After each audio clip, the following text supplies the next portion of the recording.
Hi there! Karon nga video is ako itudlo sa inyo kung paon sa ta mag-divide og polynomial by a polynomial. So, ang ato ang given is mao ni. Tudloan ta mo kung paon sa ta mag-divide ani. Saan ta kung chok? Okay? So, ang ato nyo ang unang buhaton kay inunani.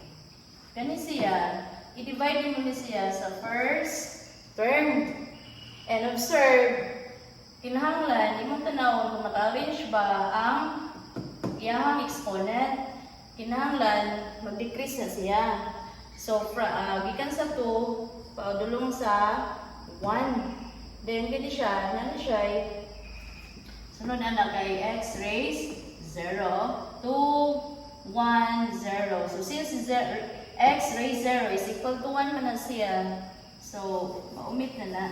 So, wala na siya. So, yun na siya ang standard form sa polynomial. Okay, so, buhaton na ito. Paano sa mag-divide kay first term, i-divide na ito sa first term. Sige, x squared, i-divide sa x. So, pila man na? X squared, i-divide sa x is equal to, sige, mag-cancel ta. X squared, meaning, duha ka x. Kay x times x, 1 plus 1 equals 2. So, over x. So, may tabo, mag-cancel out ta. Isa ka x kare, isa. So, ang nabilin kay isa ka x. So, ito na ibutang dili. Ito nung ginado na. Yung sunod, manaman tag-divide, mag-multiply na buta para sa itong ginabuhat sa basic. So, x times x equals x squared. Okay, na. Sunod, pag multiply din mag-multiply na po ni diri sa second term. So, x times positive 2. So, ang answer kay positive 2x. Okay. Sunod, mag-subtract na ta. So, ano itong buhaton? Pagkauman, x squared minus x squared is cancelled out. So, 5 minus 2 is, pila man? Okay, 3. Then, piyan na ito ang iyahang saan? Ang litra. Okay, rewrite na siya kung mag-minus ta or mag-plus. Isulat na yun na ito balik ang atuang litra or variable.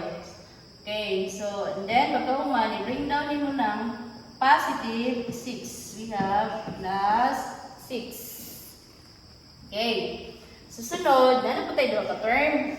Ang silent ubuhato na to, every first term, kada pilmero term, mo na itong gamiton para ma-divide na ito siya sa tuwang divisor sa first term. Sige.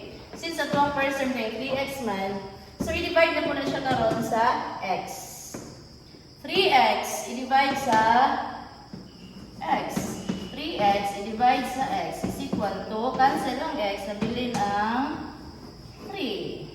Okay, so therefore, ang atong answer, since positive na sila, so we have positive 3. Okay, sunod. So, tigil-buhat na ito ganiha. Pag naman divide, mag-multiply na punta. Okay. 3 times x equals 3x. Positive lagyan mo na And then, sunod. Multiply na po siya sa second term. 3 times positive 2. Positive 3 times positive 2 equals positive 6. Okay. Kompleto na. Rest the time, Minus na punta. Okay. 3x minus 3x. Cancel. Ang answer kay 0. So, walay remainder. No remainder. So, therefore, ang atuang answer kay x plus 3. So, ang answer na to kay